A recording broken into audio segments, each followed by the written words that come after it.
आइए सुनते हैं कमलेश्वर जी द्वारा लिखी हुई कहानी कॉमरेड। लाल हिंद कॉमरेड, एक दूसरे कॉमरेड ने मुक्का दिखाते हुए कहा। लाल हिंद कहकर उन्होंने भी अपना मुक्का हवा में चला दिया। मैं चौंका, और वैसे भी लोग कॉमरेडों का नाम सुनकर चौंकते हैं। वास्तव में किसी हद तक यह सत्य भी है कि कॉमरेड की रेड से सरकार तक चौंक जाती है। इनकी रेड भी बड़े मज़े की होती है। रेड की पहली मंजिल में ये हड़ताल, दूसरी में मारपीट, तीसरी में अनशन और चौथी में जेल यात्रा तक की धमकी देते हैं। मैं इस शहर में नया नया ही पहुंचा था। बहुत कठिनाई से एक कमरा इस मोहल्ले में पा सका। दूसरे दिन ही देखा कि तमाम खद्दरधारियों का तांता इस मोहल्ले में, खासकर मेरी पतली सी सकरी गली में लगा रहता। अनुमान लगाया संभवतः कांग्रेस की किसी सभा का आयोजन हो रहा है। इस कारण कार्यकर्ता लोगों की दौड़ धूप मची रहती है।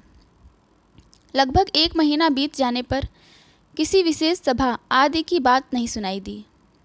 एक दिन मैंने साहस करके एक कॉमरेड को देखकर पूछा, श्रीमान, आप लोग यहाँ दिन भर क्यों चक्कर काटते हैं? पहले तो वे कुछ नाराज से हुए, फिर बड़ी अदा से अपने पतले से रूखे बालों पर हाथ फेर कर बोले, आप शायद नए नए आए हैं यहाँ पर। जी हाँ, मैंने कहा। तभी, आपका मकान कौन सा है? उन्होंने पूछा। वह, मैंने इशारा करते हुए बताया। यहाँ यह आपके मकान के बगल में हमारी पार्टी का प्रोविजनल ऑफिस है। क्षमा कीजिएगा, मुझे मालूम न था, मैं बोला। अच्छा, नमस्ते। अजी नमस्ते हो जाएगी, लेकिन आप करते क्या हैं?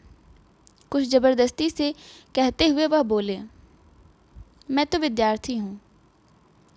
अच्छा, तो कभी कभी मिला कीजिएगा, यहाँ ऑफिस में आ जाया करिए। कभी कभी कुछ पार्टी लिटरेचर का अध्ययन कर लिया करिए। धन्यवाद। अच्छा, लाल हिंद, कहकर उन्होंने मेरे ऊपर मुक्का तान दिया।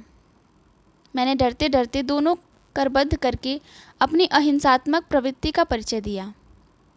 मेरा जिन कॉमरेड से परिचय हुआ उनका पूरा नाम था कॉमरेड सत्यपाल।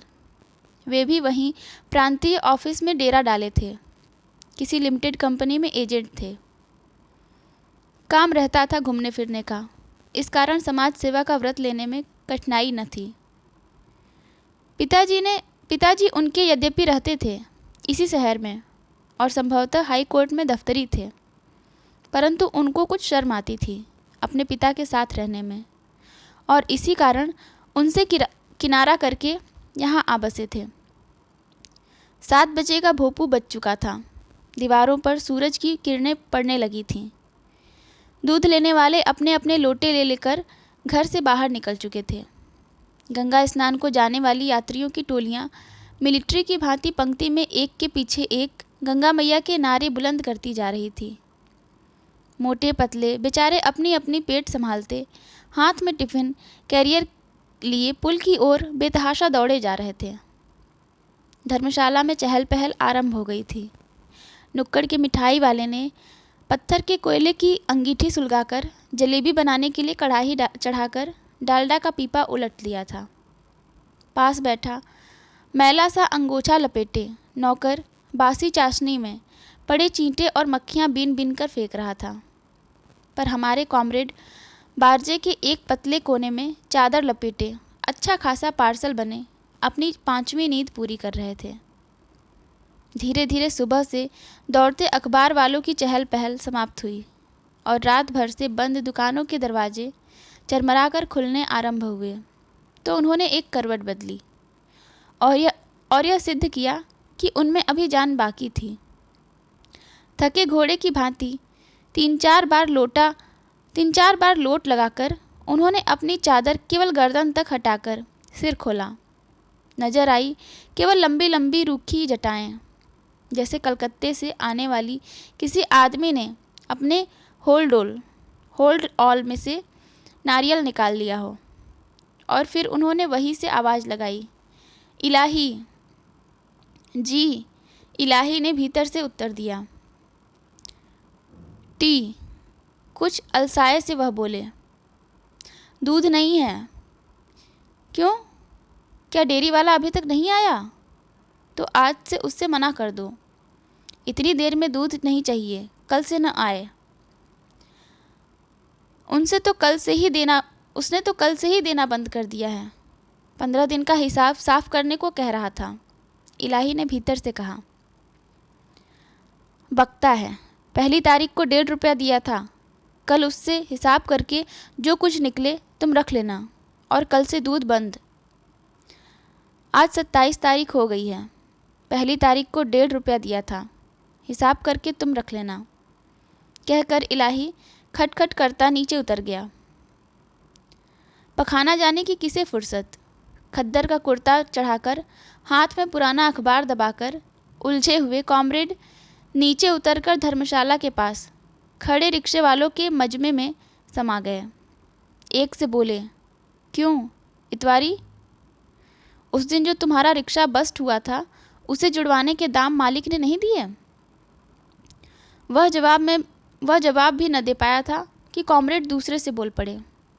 क्यों मंगू, उस साहब से चौक से यहाँ तक का 1 रुपया वसूल कर पाया था या नहीं? या सिर्फ चवन्नी ही दी थी उसने? अरे भैया, सिर्फ चवन्नी दी। उसने बड़ा जालिम था वो। इस जालिमों के अत्याचार मिटाने को तुम्हें संगठित होना पड़ेगा। अपने हक के लिए तुम्हें लड़ना होगा। तुम्हारी क्या औकात है, क्या हस्ती है, इसे तुम नहीं जानते। इनसे लड़ने को, अपनी मजदूरी पूरी लेने को, अपने सड़ते बीवी बच्चों, उनकी भूखी आत्माओं को शांत करने के लिए, भर पेट अन्न पाने के लिए तुम्हें खून पसीना एक करना होगा। एक साथ सबको खड़ा होना चाहिए। सबकी एक आवाज़ हो, एक मांग हो। अपनी ताकत को पहचानो। कल ही एक रिक्शा मजदूर यूनियन बनाओ। परसों से सारे शहर में हड़ताल कर दो। मैं और मेरे साथी तुम्हारे साथ देंगे। अपनी मांगों के पर्चे छपवाओ। सबसे 4-4 आने जमा कर लो। ये सब तुम लोगों का काम है, लेकिन बहुत जल्दी करो। अच्छा, अब मैं चलता हूँ, काम बहुत है। बिजली घर के मजदूर मेरी राह देख रहे होंगे। तुम आज शाम को चंदे का काम करके मुझसे मिल लेना, सामने ऑफिस में। अच्छा साथियों, लाल हिंद। कहकर बड़ी तेजी से कॉमरेड सत्यपाल अपने कमरे में आकर पड़ी चादर को धीरे धीरे तह करने लगा। 10 बजे के लगभग कॉमरेड अपना बिजली घर वाला काल्पनिक काम समाप्त करने को खद्दर का पजामा कुर्ता पहने, हैंडबैग दबाए, बाटा चप्पलें फड़फड़ाते उलझे से उतर पड़े और फटर फटर करते शहर की खास खास सड़कों, दीवारों पर दवाइयों, पेन बाम और सिनेमा के विज्ञापन पढ़ते। डाक बंगला, वास्ती, सुरैया 3 मैटनी, 10:30, 1 व 3 बजे शाम को रीजेंट थिएटर में। जैसे थके मांदे फुटपाथ से होते होते वाटर वर्क्स के फाटक से जा टकराए। चपरासी से बोले, क्यों भाई, कहाँ जाना चाहते हो साहब? अंदर जाने का हुक्म नहीं है, फाटक पर खड़े चपरासी ने पूछते हुए कोरा सा जवाब दिया। थकान से चूर बेचारे सामने के बाग में जाकर लान पर बैठकर हिंद में लाल क्रांति की रूपरेखा बनाते बनाते हैंडबैग का तकिया लगाकर सो गए। शाम को जब ऑफिस लौटे तो मंगू को बैठा पाया। तपाक से बोले, क्या बताऊं, वाटर वर्क्स में बड़ी धांधली है। सब पीछे पड़ गए हैं। ऐसा उलझाते हैं कि छोड़ते ही नहीं। देर तो नहीं हुई तुम्हें आने में?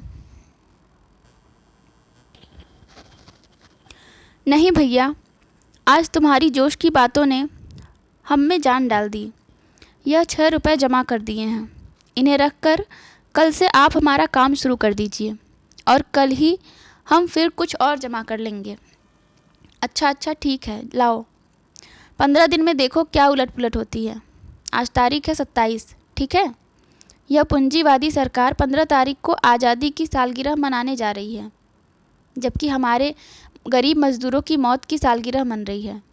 मैं कल फिर तुमसे मिलूँगा। अच्छा, अभी तो मुझे प्रेस जाना है, कुछ खास खबर निकलवानी है। अच्छा चलूं? लाल हिंद। फिर वे दौड़े दौड़े पान वाले की दुकान पर पहुँचे और गर्व से बोले, हाँ जी श्यामलाल, तुम्हारा कितना पैसा बाकी है? 4 रुपये 3 आने। मुझे तो हिसाब याद नहीं। खैर तुम्हारे विश्वास पर लो यह 4 रुपये, 3 आने फिर कभी। अरे कल ही ले लेना।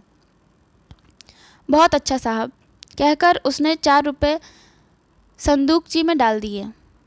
रिक्शा किया प्रेस पहुँचे। रिक्शे वाले को रुपए का नोट देते हुए बोला, लाओ 11 आने लौटाओ। बाबू 8 आने हुए यहाँ तक के। शर्म नहीं आती 8 आने मांगते? कुल 2 मील तो प्रेस है। लाओ 11 आने वापस करो। टकसाल लगा रखी है क्या, जो पैसे बना बना कर तुम्हें लुटाया करूं? 8 आना मजूरी है बाबू, कोई ज़्यादा नहीं मांगे। अच्छा ला 10 आने लौटा।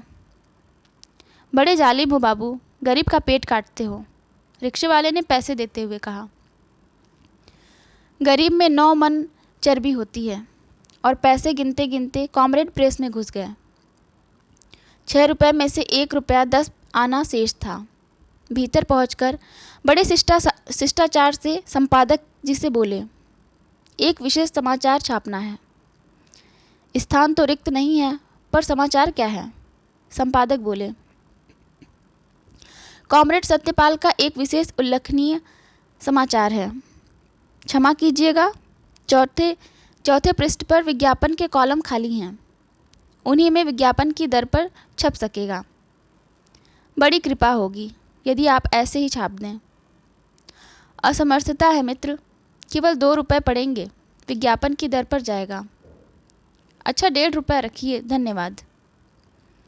थोड़ी देर बाद कॉमरेड अपने कुर्ते की जेब में हाथ डाले चौकोर दुअन्नी के चारों कानों पर हाथ फेरते प्रसन्न से लौट आए। दूसरे दिन स्थानीय दैनिक में था, कॉमरेड सत्यपाल का तूफानी कार्य, रिक्शा मजदूर यूनियन का जन्म और कुछ थोड़ा सा विवरण। और आज सुबह कॉमरेड पुराने अखबार के स्थान पर ताज़ा अखबार लिए चौथा पृष्ठ ऊपर किए रिक्शे वालों के मजमे में थे। धीरे धीरे काम बढ़ रहा था, दिन निकल रहे थे। 16 अगस्त था। बेचारे कॉमरेड 15 अगस्त के उत्सव के उपलक्ष्य में जाली रसीदें काट काट कर चंदा जमा करने के जुर्म में 2 सिपाहियों के साथ कोतवाली पहुंचे। तो यूनियन के एक रिक्शे वाले ने देखकर आश्चर्य से पूछा, कॉमरेड यह क्या? अरे भाई, गरीबों के लिए जो बोलता है उसका यही हाल होता है। मैं गरीबों के लिए बोला, यह अंजाम मिला, परंतु चिंता नहीं, गरीबों को मिले रोटी तो मेरी जान सस्ती है। लाल हिंद जिंदाबाद। और सच्चाई कॉमरेड के लच्छेदार बातों में दुबक कर रह गई। वह फिर चीख पड़े, लाल हिंद जिंदाबाद। 2-3 रिक्शे वाले चीख उठे, लाल हिंद जिंदाबाद, कॉमरेड सत्यपाल जिंदाबाद जिंदाबाद।